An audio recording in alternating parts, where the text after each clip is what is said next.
एक छोटा सा गांव था। वहां एक माँ अपने छोटे बेटे राजू के साथ रहती थी।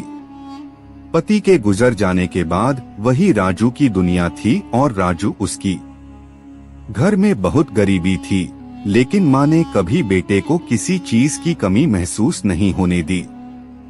हर सुबह वह जल्दी उठकर खेतों में दूसरों के यहाँ काम करने चली जाती ताकि राजू की पढ़ाई चलती रहे। कभी अपने हिस्से का खाना भी बचाकर बेटे के लिए रख देती। राजू पूछता, माँ तुम इतनी थकी हुई भी मुस्कुराती क्यों हो? माँ बस कहती, क्योंकि तेरी मुस्कान मेरी थकान मिटा देती है बेटा।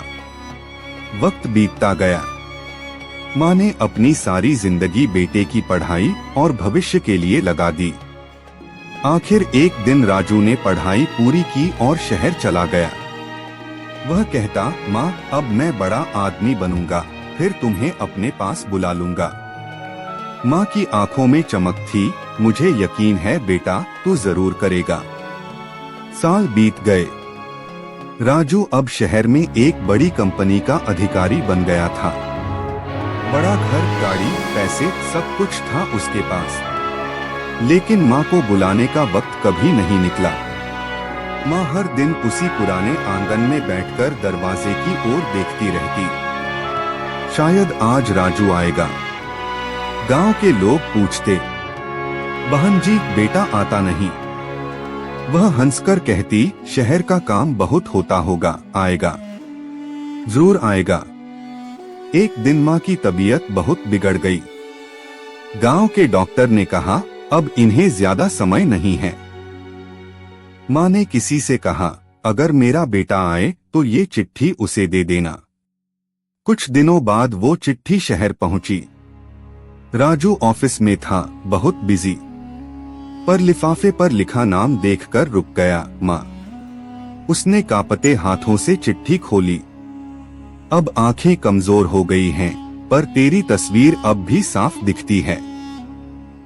जब तू छोटा था मैं तेरे लिए रोटियां सेंकती थी और खुद अधूरी खाती थी, ताकि तू कभी भूखा न सोए।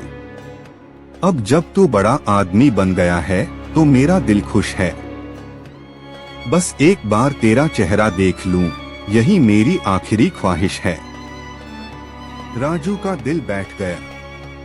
वह भागता हुआ गांव पहुंचा, लेकिन देर हो चुकी थी। घर के बाहर भीड़ थी और माँ सफेद चादर में लिपटी हुई थी। राजू नींद पर गिर पड़ा, माँ के पैरों को पकड़कर फूट फूट कर रोने लगा। माँ मैं आ गया, उठो न माँ। पड़ोसी ने कहा, तेरी माँ आखिरी वक्त तक तेरी राह देखती रही, कहती थी मेरा बेटा जरूर आएगा।